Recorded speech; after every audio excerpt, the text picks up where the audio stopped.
হাকিম ভাই, এই যে মাথা হাকিম ভাই, হাকিম ভাই, এসে না বসলে কি হয়? আরেকটি বিষয় মোবাইল মোবাইল ভাই আপনি আবার কোথা চেয়ারে গেলেন? মোবাইলে ইয়া ফেসবুক ভাই কোথা? আচ্ছা ওই যে আপনি আবার সবাই গেলেন না। ভাই শুরু করেন। ওকে ঠিক আছে আপনার ক্যামেরা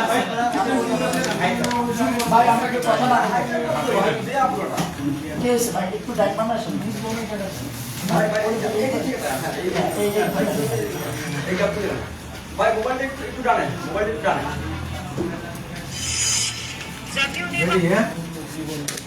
বলেন পল্লী বিদ্যুতায়ন বোর্ডের শোষণ, ভাই মোবাইলটা টানেন বৈষম্য, নির্যাতন থেকে মুক্তি এবং গ্রামীণ জনপদের নিরবিচ্ছিন্ন ও মানসম্পন্ন বিদ্যুৎ সেবার লক্ষ্যে পল্লী বিদ্যুৎ সিস্টেমের সংস্কারের তৃতীয়বারের মতো গঠিত কমিটির প্রতিবেদন দাখিল ও বাস্তবায়নের রূপরেখা প্রণয়নের দাবিতে সংবাদ সম্মেলনে আজকে উপস্থিত বিভিন্ন টিভি চ্যানেল, বিভিন্ন প্রিন্ট মিডিয়া, সাংবাদিক বৃন্দকে সকলকে জানাচ্ছি শুভেচ্ছা ও অভিনন্দন। গত 5 জুন 2025 সালের তারিখে সারা দেশের পল্লী বিদ্যুৎ সমিতির কর্মকর্তা কর্মচারীদের টানা 16 দিনের অবস্থান কর্মসূচি সরকারের লিখিত আশ্বাসে স্থগিত করা হয়। তার প্রেক্ষিতে বিদ্যুৎ বিভাগের পক্ষ থেকে আইবিপিবিএস একীভূতকরণ অথবা অন্যান্য বিতরণ সংস্থার ন্যায় কোম্পানি গঠনের সুপারিশ প্রণয়ন এবং সকল চুক্তিভিত্তিক অনিয়মিত মিটারি ডাটা মেসেঞ্জার, লাইন শ্রমিক ও পুষ্য বিলিং সহকারী কর্মীদের নিয়মিতকরণ, মামলা প্রত্যাহারপূর্বক চাকরিচ্যুতদের শতবে পুনর্বহাল, সকল সংযুক্ত ও সাময়িক বরখাস্তকৃত এবং অন্যায়ভাবে বর্ধিকৃতদের পদায়নের লক্ষ্যে পৃথক দুটি কমিটি গঠন করা হয়। উল্লেখ্য যে যৌক্তিক দাবিতে আন্দোলনের ফলে গত 1 আগস্ট 2024 তারিখে বিগত সরকারের সময়ে বিদ্যুৎ বিভাগ কর্তৃক একটি কমিটি গঠন করা হয়। সরকার পতনের পর অন্তর্বর্তীকালীন সরকার দায়িত্ব নিয়ে পুনরায় গত 23 অক্টোবর 2024 তারিখে বিদ্যমান সংকট নিরসনের জন্য ঢাকা বিশ্ববিদ্যালয়ের মাননীয় উপাচার্যের সভাপতিত্বে একটি বিশেষজ্ঞ কমিটি গঠন করেন। দীর্ঘ 8 মাসের প্রতিবেদন দাখিল না হয় পুনরায় শহীদ মিনারে 16 দিনব্যাপী আন্দোলনের পর প্রতিবেদন দাখিল হয়। তৃতীয়বারের মতো বিদ্যুৎ বিভাগ কর্তৃক 17 জুন 2025 তারিখে আবার উচ্চ পর্যায়ের দুটি কমিটি গঠন করা হয়। অত্যন্ত দুঃখের বিষয় যে এই উচ্চতর কমিটি গঠনের দীর্ঘ সময় অতিক্রম হলেও সমাজে ও স্বল্প সময়ে বাস্তবায়নযোগ্য কোন একটি বিষয়ের সুষ্ঠু সমাধান হয়নি। আপনারা জেনে অবাক হবেন, পল্লী বিদ্যুৎ সমিতিগুলোকে ইস্ট ইন্ডিয়া কোম্পানির ন্যায় দীর্ঘ 48 বছর ধরে শোষণ করে আসছে পল্লী বিদ্যুতায়ন বোর্ড। এই শোষণ ও বৈষম্যের বিরুদ্ধে কথা বলায় 3 মাসে প্রায় 6,500 কর্মকর্তা কর্মচারীকে হয়রানিমূলক গণবিরোধী নজির বিরোধিতার সৃষ্টি করেছে আরবি, যার ফলে নতুন জায়গায় লাইন চিন্তার সমস্যা ও মানসিক হতাশায় 1 মাসে 7 জন লাইন টু দুর্ঘটনায় মৃত্যুবরণ করেন। গুরুত্ব বিবেচনায় কমিটি গত 24 জুলাই 2025 তারিখ 10 কর্মদিবসের মধ্যে লাইন টু দলের বদলির বিষয়টি নিষ্পত্তির জন্য কমিটি কর্তৃক সুপারিশ করা হয়েছিল। নির্ধারিত সময় অতিক্রম হওয়ার এই বিষয়ে ব্যবস্থা নিতে বিদ্যুৎ বিভাগ থেকে একাধিকবার তাগাদা প্রদান করা হলেও পল্লী বিদ্যুৎ বোর্ড তা বাস্তবায়ন করেনি। আপনাদেরকে আরো জানাতে চাই, পল্লী বিদ্যুৎ বোর্ড সীমাহীন দুর্নীতি ও লুটপাটের মাধ্যমে নিম্নমানের মালামাল ক্রয় ও সরবরাহের মাধ্যমে নন স্ট্যান্ডার্ড বৈদ্যুতিক লাইন ও অবকাঠামো নির্মাণ করে, যার ফলে ভোগান্তির শিকার হয় গ্রাহক এবং মাঠ পর্যায়ে দায়িত্ব থাকা পল্লী বিদ্যুৎ সমিতির কর্মকর্তা কর্মচারীগণ। কারণ গ্রাহক পর্যায়ে বোর্ডের কোনো ধরনের জবাবদিহিতা নেই। অন্তর্বর্তী সরকার কর্তৃক গঠিত কয়েক মাস আগে পল্লী বিদ্যুতের স্মার্ট মিটার, স্মার্ট জালিয়াতি শিরোনামে দেশের বিভিন্ন পত্রিকায় সংবাদ প্রকাশিত হলে অন্তর্বর্তী সরকার কর্তৃক গঠিত বিদ্যুৎ খাত সংস্কার কমিটি তদন্ত করেন। তদন্তে উক্ত টেন্ডারের প্রতিটি অংশে অনিয়ম ও জালিয়াতির প্রমাণ পাওয়া যায়। এই টেন্ডারের সাথে জড়িত আরবি কর্মকর্তাদের বিরুদ্ধে ব্যবস্থা নেওয়ার জন্য কমিটি কর্তৃক সুপারিশ করা হয়।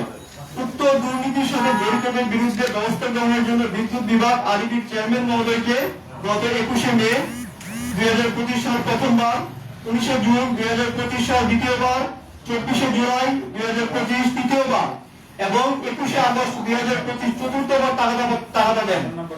আরবির বর্তমান চেয়ারম্যান মেজর জেনারেল জিয়াউল আজিম মহোদয় গত আগস্ট 2024 অর্থাৎ জুলাই অভ্যুত্থানের পর মেজর জেনারেল পদে প্রতিনিধিপূর্বক আরবির চেয়ারম্যান হিসেবে নিযুক্ত হন।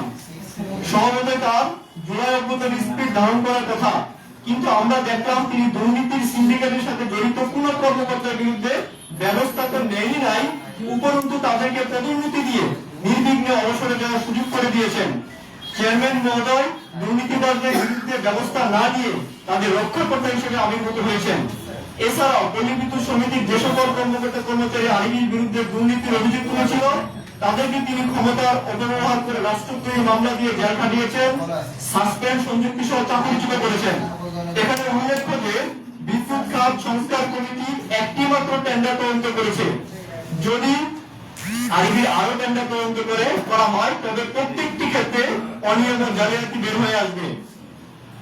অবস্থা দৃষ্টে মনে হচ্ছে কোন এক অদৃশ্য শক্তির বলে আইবি বারবার বিদ্যুৎ বিভাগের নির্দেশনা উপেক্ষা করছে।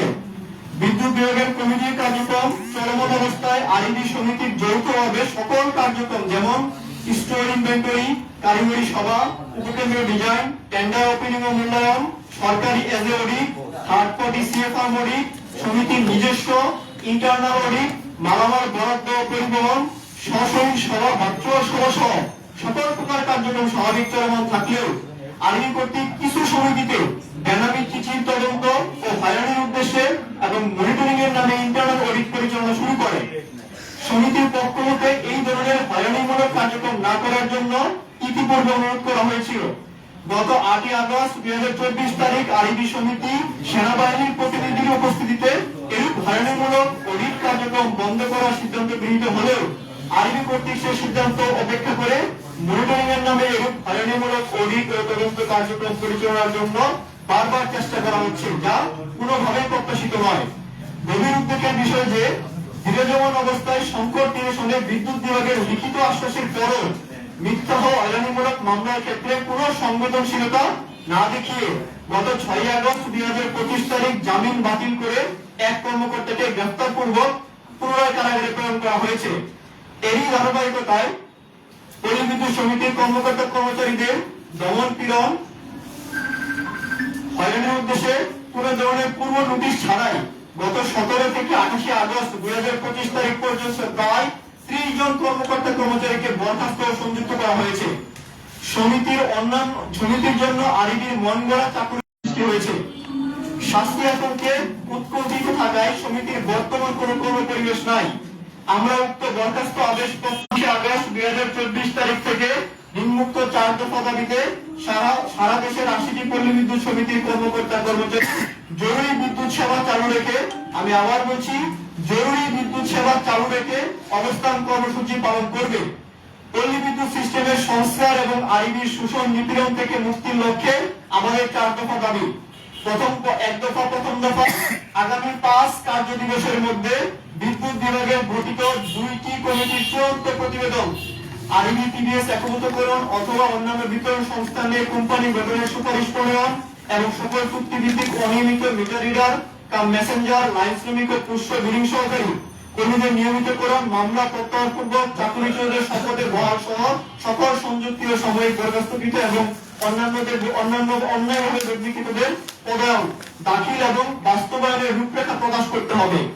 আমাদের দাবি 2, 17 আগস্ট 2025 থেকে অদ্যাবধি হয়রানিমূলকভাবে বরখাস্ত ও সংযুক্ত কর্মকর্তা কর্মচারীদের বরখাস্ত আদেশ বাতিল পূর্বক পূর্বের কর্মস্থলে প্রদান করতে হবে। দাবি 3, জরুরি সেবায় নিয়োজিত লাইন টুটনের কর্মঘণ্টা নির্ধারণ এবং শহীদ মিনারে অবস্থিত কর্মসূচিকালীন যোগদান করতে না পারা 5 জন লাইন টুকে পূর্বের কর্মস্থলে যোগদানের ব্যবস্থা করতে হবে। দাবি নম্বর 4, পল্লী বিদ্যুৎ বোর্ডের দুর্নীতিবাজ কর্মকর্তা কর্মচারীদের বিরুদ্ধে বিধি মোতাবেক প্রশাসনিক ব্যবস্থা গ্রহণ করতে হবে। আপনাদের আরো অবগতির জন্য জানাচ্ছি, আমাদের কর্মসূচি চলাকালীন আমাদের সমিতির সকল কর্মীদের জন্য করণীয় বিষয় 1, বিদ্যুৎ সেবা যথাযথভাবে সচল রাখতে হবে। আমি আবার বলছি, বিদ্যুৎ সেবা যথাযথভাবে সচল রাখতে হবে। 2, সদর দপ্তরের যথাযথ গ্রাহক সেবা নিশ্চিতে 1 পয়েন্ট বুথ চালু করতে হবে। 3, পল্লী বিদ্যুৎ বোর্ডের সাথে সকল ধরনের যোগাযোগ ও যে কোনো ধরনের নির্দেশনা পালন থেকে বিরত থাকতে হবে। পল্লী বিদ্যুৎ সংশ্লিষ্ট 14 কোটি গ্রামীণ জনগোষ্ঠীর উন্নত ও নিরবিচ্ছিন্ন বিদ্যুৎ সেবা নিশ্চিতের লক্ষ্যে পল্লী বিদ্যুৎ সিস্টেমের সংস্কারে আমরা সকলের সহযোগিতা কামনা করছি। ধন্যবাদ সকলকে। নামটা কি? আমার নাম হচ্ছে প্রকৌশলী মোহাম্মদ মাহফুজুর রহমান খান। আচ্ছা, আপনারা যে একটা আলটিমেটাম দিয়েছেন 48 ঘন্টা, কিন্তু সেই 48 ঘন্টা তো আসলে সব বন্ধের সময় মানে হয়ে গেছে, শুক্র শনি দুদিনে বন্ধ থাকে এখন। আমাদের আইডি এই পর্যন্ত আমাদের বন্ধের সময় অনেক সাসপেন্ড করছে, অনেক প্রতিরোধ করছে। তো সেই ক্ষেত্রে এই বন্ধের সময় তারা এই সাবস্ক্রিপশনটা উইথড্র করতে পারবে না। জাতীয় যে কমিটিগুলো করা হয়েছে আপনারা কি যোগাযোগ করেছেন সেই রেজাল্টগুলো তারা কবে প্রকাশ করবে কিংবা তারা আমরা কোনো কমিটির সাথে এরকম যোগাযোগ আমরা করি না। আমরা সরকারের প্রতি পূর্ণ আস্থা জ্ঞাপন করে আমরা অপেক্ষায় ছিলাম যে যেহেতু সরকার উচ্চ পর্যায়ে কমিটি গঠন করে দিয়েছে, সেই কমিটি মানে সবকিছু বিবেচনা করে সুন্দর একটা রিপোর্ট দাখিল করবে। আমরা সরকারের প্রতি সবসময় আস্থাশীল এবং এখন আস্থাশীল রয়েছি। আচ্ছা, আপনারা যেখানে আজকে আসছেন 80টি পল্লী বিদ্যুৎ সমিতির কর্মকর্তা, মোটমাট এই দেশের মধ্যে কয়টা সমিতি আছে? আমাদের 80টা পল্লী বিদ্যুৎ সমিতি আছে, তার মধ্যে আমাদের 45,000 কর্মকর্তা কর্মচারী রয়েছে। টোটাল 80টাই? জি, 80। তার মানে সব সমিতি যা আছে একত্রিত হয়েই আপনারা আসছেন এখানে? জি। আচ্ছা, তো আমরা তো 4 দফা দাবি না মানলে কি করবেন পরবর্তী সময়ে? 4 দফা দাবি না মানলে পরবর্তী আমাদের যে আমরা এখন যে আগে আমাদের যে কর্মসূচি সেটা হয়তো আরো কঠিন কর্মসূচির দিকে যাবো আমরা। কয়দিন করবেন অবস্থান কর্মসূচিটা? এটা যতদিন পর্যন্ত আমাদের দাবিগুলি মানা না হবে আমাদের এই কর্মসূচি চলবে। মানে অনির্দিষ্টকালের জন্য? জি। আপনারা বলছেন যে নিরাপদ কর্মপরিবেশ, আসলে নিরাপদ কর্মপরিবেশ কি এখন নাই?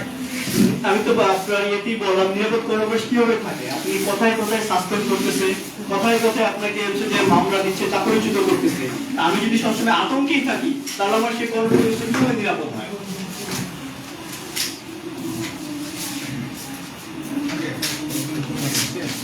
ওকে, ঠিক আছে।